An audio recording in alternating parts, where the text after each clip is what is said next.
Assalamualaikum warahmatullahi wabarakatuh. Jumpa lagi dengan Jakarta B Channel. Kali ini saya mencoba membagikan beberapa rumus yang sering dipergunakan dalam Microsoft Excel. Ya, tentunya Microsoft Excel adalah salah satu pengolah data yang sering kita gunakan. Beberapa rumus yang memang sering dipergunakan diantaranya adalah yang pertama adalah fungsi sum. Nah, di mana fungsi sum ini adalah rumus yang paling populer yang memiliki fungsi utama untuk mencari penjumlahan atau menjumlahkan nilai-nilai di sini. Ya, cara yang dilakukan adalah klik di sini. Cara yang pertama bisa lalu menuliskan sama dengan, kemudian ikuti sum. Nah, kemudian kita pilih rank cell-nya di sini. Ya, apabila sudah selesai, klik enter. Maka penjumlahannya itu sudah dilakukan ya. Atau dari data ini kita bisa menjumlahkan nilai-nilai yang diperoleh Ahmad Ferdianto. Caranya adalah dengan cara mengklik di sini ada auto sum ya. Di sini juga jadi dari beberapa fungsi kita klik aja sum. Nah, kemudian ranknya sudah menunjukkan dari nilai-nilai ini ya. Nah, kalau sudah seperti itu tinggal klik enter ya. Itu adalah fungsi sum.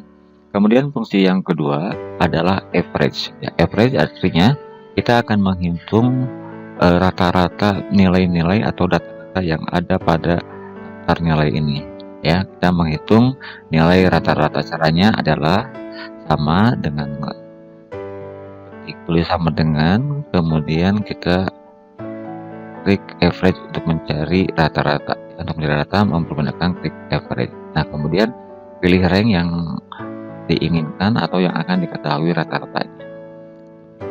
Di ini langkah berikutnya adalah enter. Maka rata-ratanya adalah seperti ini. Nilai PAI ya, rata-ratanya adalah 75. Atau juga kita bisa menulis mencari rata-rata untuk nilai pelajaran Ahmad Ferdianto ya. Caranya bisa juga seperti ini, tinggal auto sum kemudian average ya. Pengsalnya sudah ditandai ya. Bila sudah seperti ini klik enter.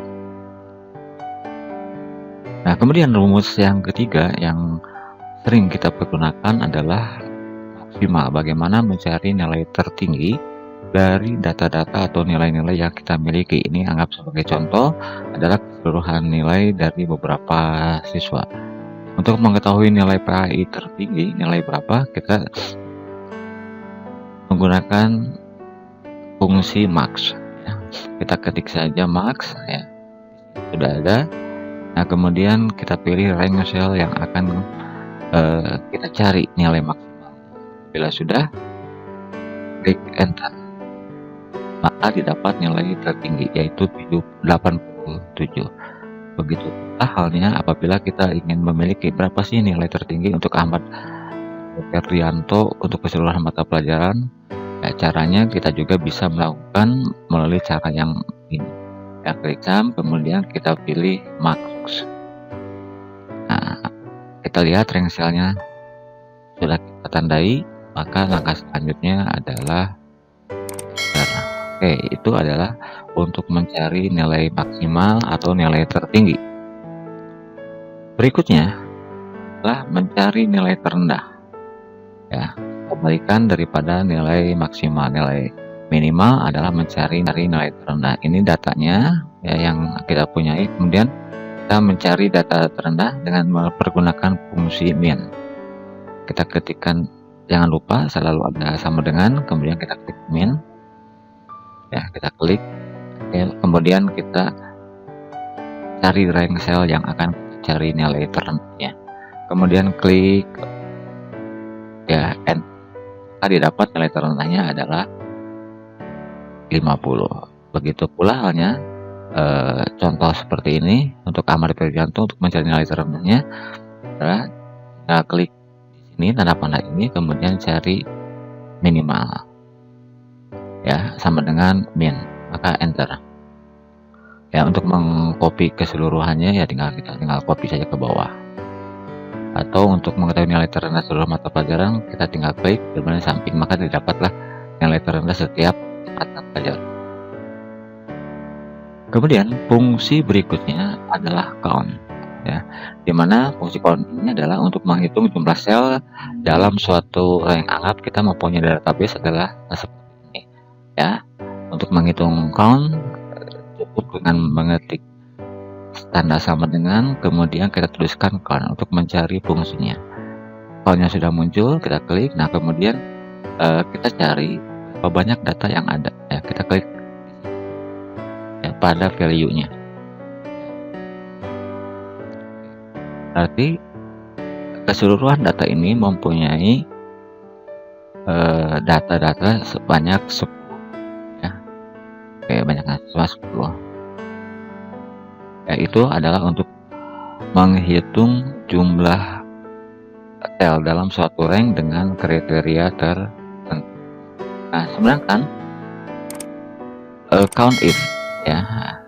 Count if adalah kita bisa menghitung data-data. Contoh di sini ada 10 data, bagi menjadi jenis kelamin ada laki-laki dan perempuan. Kita ingin menghitung berapa banyak jumlah laki-laki dan berapa banyak jumlah perempuan, ya, dengan cara mempergunakan rumus count if. Langkahnya tetap sama, klik sama dengan, kemudian kita pilih count, ya, count if. Nah, kemudian kita masukkan rank yang kita pilih, ya, masukkan rank yang kita pilih. Kemudian jangan lupa bahwasannya disertai dengan titik koma, maka yang akan kita pilih adalah laki-laki, ya, sertakan tanda kutip. Oke, tanda kutip, titik koma, tanda kutip, laki-laki. Kemudian langkah berikutnya adalah kita enter, maka akan tertulis jumlah laki-lakinya adalah sebanyak 6 orang. 1, 2, 3, 4, 5, 6. Ya, saya juga sudah menuliskan rumus untuk membantu, ya. Nah, bila ingin mengetahui jumlah data berapa banyak perempuan, caranya sama, ya. Sama dengan, kemudian count if sudah muncul di sini. Kemudian kita pilih rank selnya. Oke, dari E4 sampai dengan E13, kemudian titik koma, kemudian tanda kutip, tulis perempuan karena kita akan mencari data perempuan. Dan setelah itu kita tekan enter, maka itu jumlah perempuannya adalah sebanyak 4 orang, jumlah siswa laki-lakinya ada 6 orang. Itu adalah fungsi dari count if. Berikutnya adalah rumus yang sering dipergunakan adalah fungsi if. Nah, fungsi if ini satu fungsi yang memang paling sering digunakan, akan mengembalikan sebuah nilai jika kondisi yang dicek benar atau salah, dan mengembalikan sebuah nilai lainnya jika kondisi yang dicek atau salah. Ya, sebagai contoh, ya, kita ingin melihat ini sudah ada data nilai rata-rata, ya, nilai rata-rata seluruh mata pelajaran.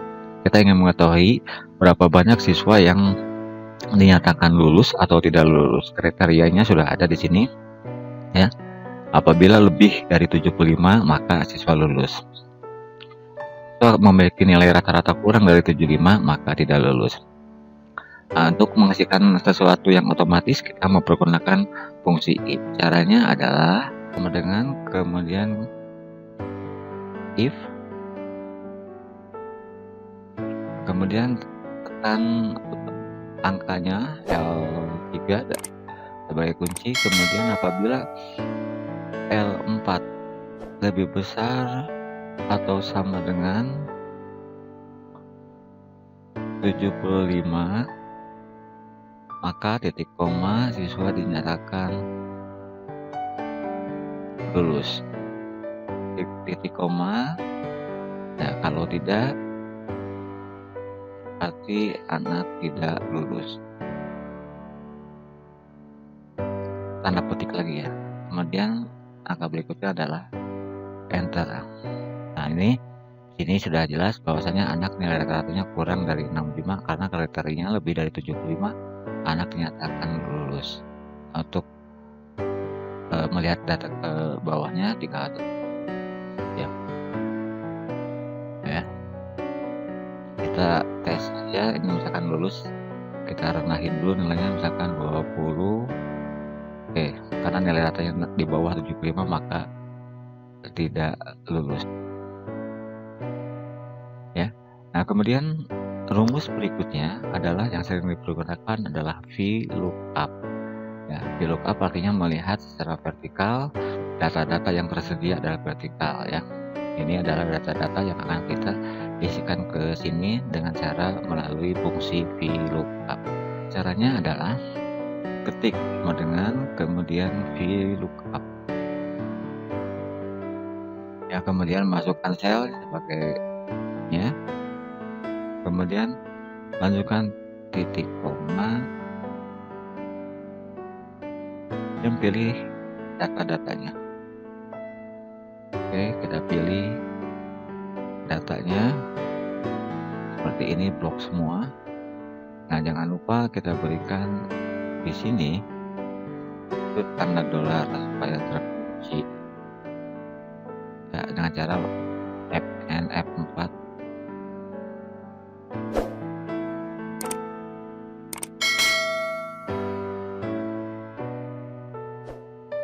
Kemudian juga berikan tanda dolarnya Fn F4.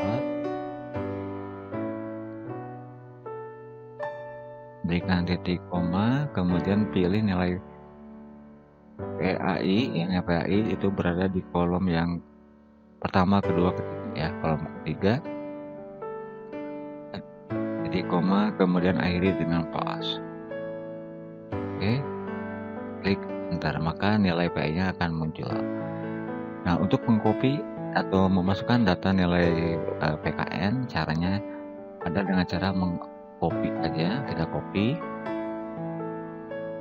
ya, kemudian kita tempatkan di PKN. Nah, kita ganti PAI berada di kolom 3, PKN nilainya berada di kolom 4. Nah, klik enter. Begitu pula dengan nilai bahasa Indonesia, kita copy ya, tempatkan di sini. Kita rubah dulu yang kolom nilai bahasa Indonesia, dan nilainya sudah masuk ke sini. Begitu pula hanya dengan nilai matematik. Dulu di sini rumusnya, kemudian kita tempelkan, kita pasukkan. Tapi jangan lupa ini kita rubah dulu karena nilai matematika ada di kolom 6, maka nilainya adalah 90. Dan yang terakhir, ikan juga tempelkan di sini ya, di matematika. Kemudian kita ubah kolom untuk nilai rata-ratanya berada di kolom 7 ya. Nah, untuk di keseluruhan kita tinggal copy saja, maka nilainya akan pergi sama ya. Itu adalah merupakan rumus VLOOKUP ya. Saya juga sudah memberikan bantuan di sini.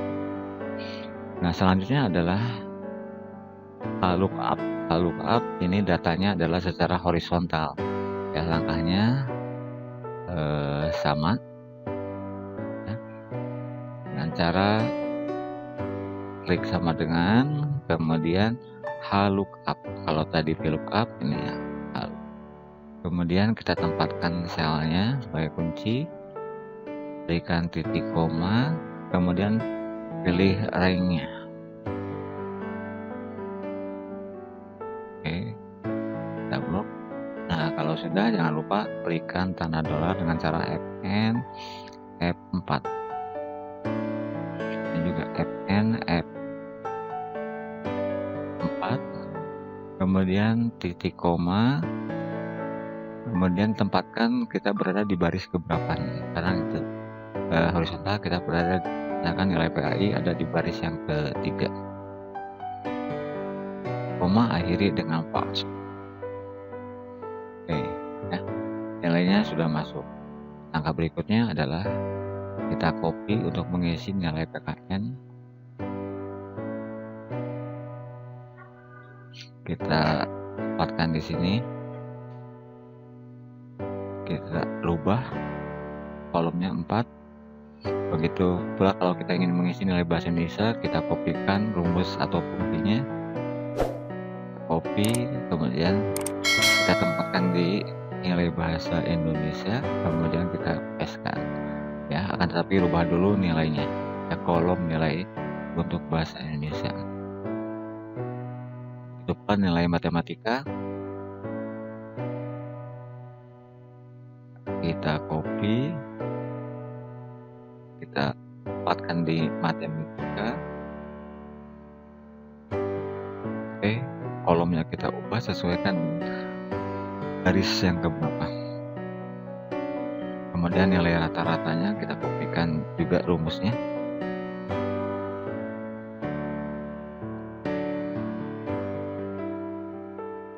Oke, ini berada di baris yang ke-7 ya. Oke, baris ke-7. 1, 2, 3, 5. 1, 2, 3, 4, 5. 1, 2, 3, 4, 5, 7 ya. Nah, ke bawah kita kopikan saja untuk mengisi nilai-nilainya, maka sudah masuk. Nah, kemudian rumus berikutnya adalah N ya. N ini untuk mengetahui perbandingkan misalkan nilai PAI dengan nilai PKN, mana yang jauh lebih besar dibandingkan kedua nilai. Caranya adalah dengan cara ketik sama dengan kemudian N ya, kemudian kita pilih ya, sel H4 itu jauh lebih besar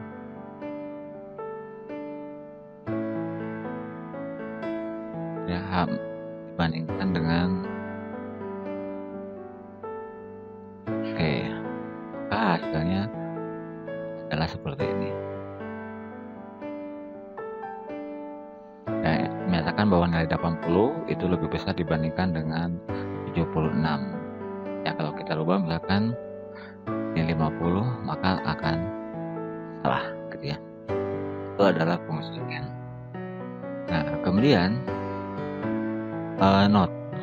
Fungsi not itu adalah memiliki fungsi utama sebagai kebalikan dari rumus N, yaitu menghasilkan true jika kondisi yang diuji salah dan false jika yang diuji benar. Nah,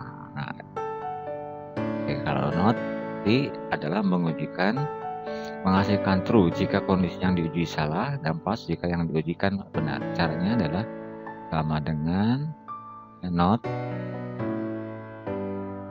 yang kita pilih. Kalau tadi lebih besar, sekarang lebih kecil, enter ya, maka 87 ya lebih kecil dibandingkan 14 ya, masih kebalikannya dari. Oke, baik. Untuk fungsi berikutnya adalah proper. Itu adalah salah satu fungsi untuk menjadikan kata atau kalimat ya yang awalannya adalah menjadi huruf besar ya. Abjad awalnya adalah menjadikan huruf besar yang merubah karakter awal setiap teks menjadi huruf besar. Caranya adalah klik cara sama dengan kemudian proper. Nah, kemudian kita pilih teksnya. Kita pilih salah satu teks.